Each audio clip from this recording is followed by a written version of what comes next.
Sadhguru, I read in one of your question answer sessions that you were referring that even meditation is not the thing. Like, I mean, maybe it's a confusion to me. Right? Buddha didn't meditate much, though his followers did. I mean, it's just a state of ecstasy which people get into. Is it that? Like, of course, I meditate and get the feeling of bliss and ecstasy, and it remains throughout the day. Is that enough for a spiritual journey? I'm a bit confused. It's enough incentive. It's only an incentive. Ecstasy is only an incentive. If it's painful, would you do it? No. So you feel blissful and ecstatic, that's only an incentive, that's not the goal. So Buddha was ecstatic? No, Buddha was never ecstatic. Did you ever see him dancing? He just sat like this. That's different. If I ask you to sit like that, would you sit? No. You need some incentive. So, just creating that sweetness in the system is an incentive.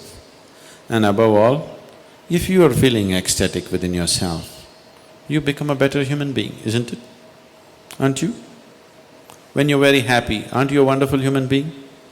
Only when you're unhappy, you're a nasty human being, isn't it? Isn't it so? When you're happy, you're a wonderful human being, everybody is, isn't it? So keeping you ecstatic, a dose of ecstasy in the morning, the world is feeling better up. If everybody in Hyderabad started off in an ecstatic way in the morning, Hyderabad would be a wonderful place, isn't it? They start with tension, so it's something else is happening. So ecstasy is not the goal of meditation, it is just an incentive to keep you going, because otherwise you wouldn't go. So what is meditation? The purpose of… if we have to look at the purpose, if you sit in meditation, slowly it will become like this, your body is here, your mind is out there, what is you is somewhere else. Once these three things are happening separately, once there is a space between you and the body, between you and the mind, this is the end of suffering. Once the fear of suffering is taken away, only then you will keep your instinct of self-preservation down, otherwise you won't keep it down. As long as the fear of suffering is there, you will not keep the instinct of self-preservation down. The only reason why you are naturally not spiritual is because you have empowered your instinct of self-preservation too much.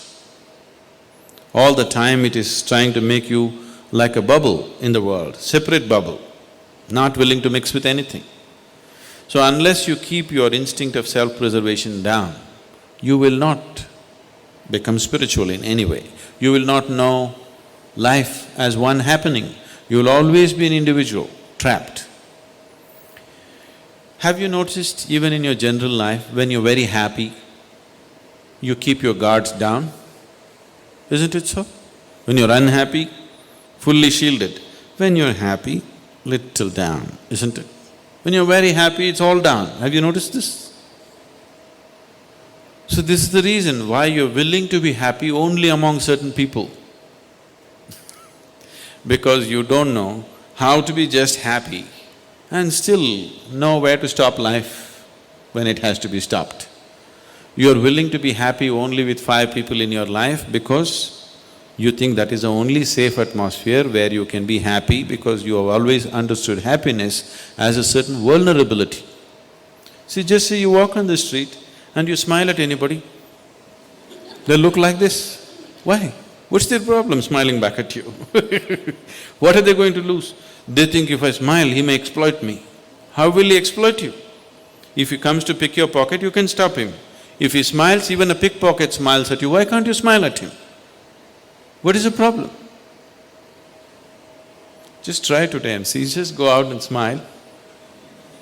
People who look like this, they're surprised, somebody is making me vulnerable to life. They want to go on the street like rocks, they want to go home and become life.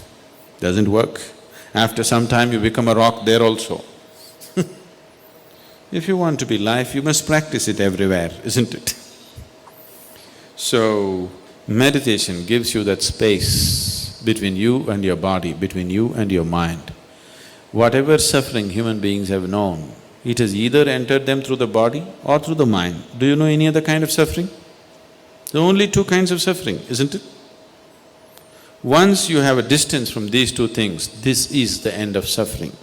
Once the fear of suffering is taken away, only then you are willing to venture into other dimensions of life. Otherwise, no matter what I tell you, you are only looking for safety.